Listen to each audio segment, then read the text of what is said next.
Every time you wash your hands, something incredible happens that you never see. In just a few seconds, millions of viruses and bacteria begin falling apart, not because the soap poisons them, but because it literally pulls them to pieces. It's less like a disinfectant and more like a microscopic wrecking ball.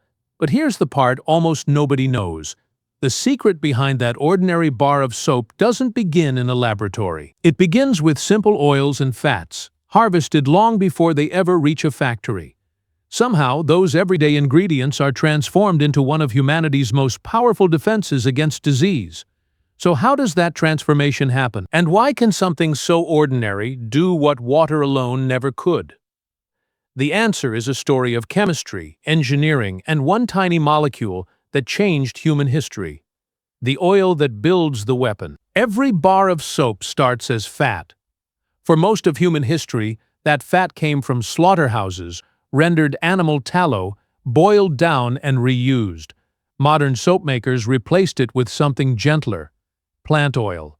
Olive oil, specifically. But not just any olive oil. The harvest window matters. Pick too early or too late, and the oil turns bitter, unstable, wrong. Some producers still handpick every olive, because a bruised fruit changes the chemistry of the final product. Here's where it gets interesting. Once harvested, the olives are cleaned on vibrating screens to shake off leaves and grit, then crushed. Not gently. Stone mills used to do this job. Now it's stainless steel crushers and hammer mills tearing the fruit apart in seconds. But crushing alone doesn't release the oil.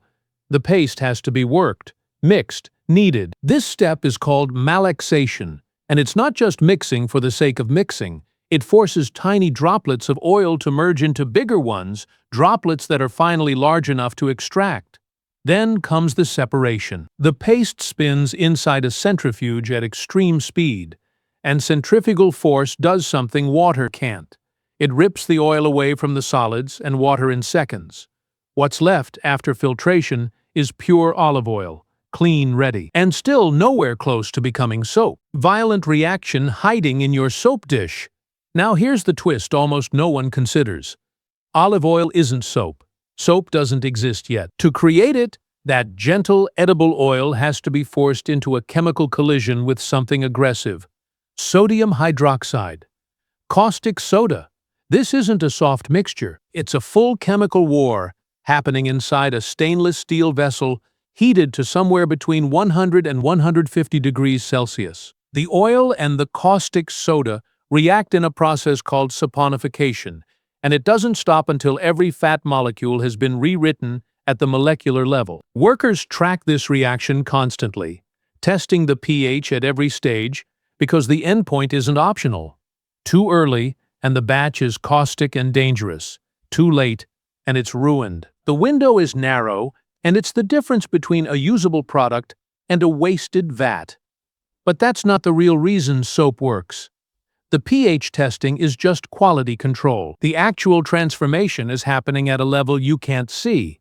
Fat molecules are literally being split apart and rebuilt into something entirely new. One unexpected byproduct falls out of this reaction: glycerin. It's valuable enough that most factories siphon it off and sell it separately, into cosmetics, into pharmaceuticals. The soap you're about to use has already given away one of its most useful ingredients before it even leaves the vessel. From liquid to bar, a journey through machines. What comes out of that reaction isn't a bar. It's a hot liquid. To become the object sitting on your bathroom shelf, it has to survive an industrial obstacle course. First, it's sprayed across a spinning metal roller. The moment it hits the cool metal, it solidifies instantly, and a blade scrapes it off in thin ribbons. Those ribbons drop into a hopper, get pushed by an auger, and travel down a chute into a rolling mill, where they're crushed and compacted into something denser. Small blades slice the compacted soap into ribbons again. This time, they're pushed into an extruder called a noodle plate, forcing the soap into long, thin strands called noodles. If that sounds more like a pasta factory than a soap factory, that's because the machinery isn't so different. The noodles fall into a mixer, and this is where soap stops being just soap. Fragrance goes in, color goes in. Essential oils, moisturizers, exfoliating particles, whatever the final product demands. A trapdoor opens, and the finished batch is nudged out, forced through one more noodle plate to smooth out clumps and uneven texture. Then it's extruded into its final shape. Bars, pellets, whatever the machine is set to produce, cut into precise pieces, dried, sometimes for days, until moisture drops and hardness rises, stamped with a logo, packaged, shipped. Every bar in your bathroom went through this exact obstacle course, but none of it explains the part that actually matters. Why does rubbing this thing on your hands destroy a virus that hand sanitizer can barely touch? Real reason soap destroys germs. Here's the part almost every explanation skips. Soap molecules have a split personality. One end loves water, the other end hates it and clings to fat and oil instead. That's it. That tiny structural quirk is the entire weapon. Now think about what a virus actually is. Many of the ones that matter most, the ones that make you sick, are wrapped in a thin membrane built from fat, not armor. Fat. A fragile, oily shell holding the whole dangerous thing together. When soap molecules meet that membrane, the fat-loving ends do exactly what they're built to do. They dive straight into the virus's outer layer and start prying it apart, piece by piece. Not poisoning it, not burning it, physically shredding its structure until it can no longer function. This is why soap outperforms most sanitizers against certain viruses. Alcohol denatures proteins. Soap does something more brutal. It disassembles the entire outer shell, the way you'd pull apart a tent by yanking out every single pole at once. And it isn't just viruses. Bacteria, dirt, oil residue on your skin, all of it gets trapped by the same water-hating ends of soap molecules, clustered together into tiny spheres called micelles. Once trapped inside a micelle, the germ or grime has nowhere left to hold on. Rinse with water, and the entire cluster, virus fragments included, gets carried down the drain. This is why 20 seconds matters. It's not a magic number.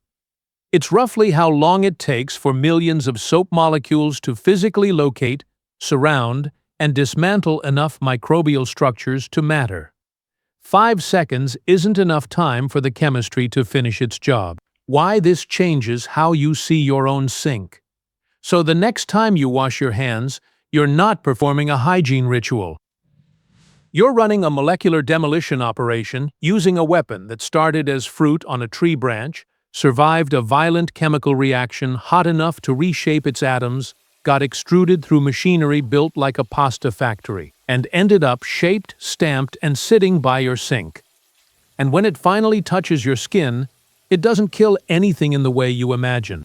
It tears structures apart at the seams, the same way it once tore apart the fat molecules inside that reactor. That bar looks simple, it smells pleasant, it sits quietly in a dish, doing nothing until the moment your hands turn on the water. Then, for 20 seconds, it becomes one of the most efficient, purely mechanical weapons against invisible threats that humanity has ever accidentally perfected. The next time someone tells you to just wash your hands, understand what they're actually asking you to do. They're asking you to unleash a controlled molecular-scale demolition, one soap molecule at a time. Thanks for watching all the way to the end. That already puts you ahead of most viewers. If you're curious about the hidden side of everyday things, subscribe for more and let me know in the comments what we should break down next.